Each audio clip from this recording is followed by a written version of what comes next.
حضرت حسین رضی اللہ تعالی عنہ کی سانپ کے ذریعے حفاظت کا عجیب واقعہ۔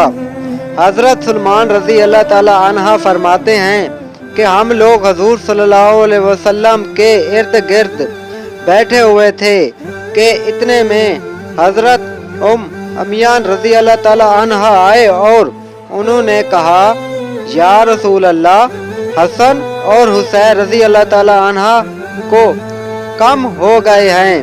اس وقت دن چڑھ چکا تھا۔ حضور صلی اللہ علیہ وسلم نے صحابہ سے فرمایا، اٹھو اور میرے دونوں بیٹوں کو تلاش کرو۔ چنانچہ ہر آدمی نے اپنا راستہ لے لیا اور چل پڑا، اور میں حضور صلی اللہ علیہ وسلم کا راستہ لے کر چل پڑا۔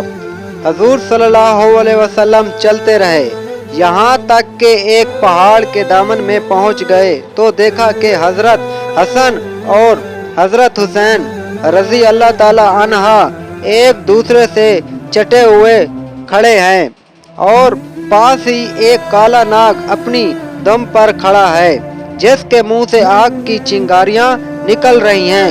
غالب اللہ نے ناگ بھیجا تھا کہ بچوں کو آگے جانے سے روکے۔ حضور صلی اللہ علیہ وسلم جلدی سے ناگ کی طرف بڑھے۔ اس ناگ نے حضور صلی اللہ علیہ وسلم کو مڑ کر دیکھا اور چل پڑا، ایک سوراخ میں داخل ہو گیا۔ پھر حضور صلی اللہ علیہ وسلم ان دونوں کے پاس گئے اور دونوں کو ایک دوسرے سے جدا کیا اور دونوں کے چہرے پر ہاتھ پھیرا اور فرمایا، میرے ماں باپ تم دونوں پر قربان ہو، تم دونوں اللہ کے ہاں کتنے قابل احترام ہو۔ پھر ایک کو دائیں کندھے پر اور دوسرے کو بائیں کندھے پر بٹھایا، کہا، تم دونوں کو خوشخبری ہو کہ تمہاری سواری بہت۔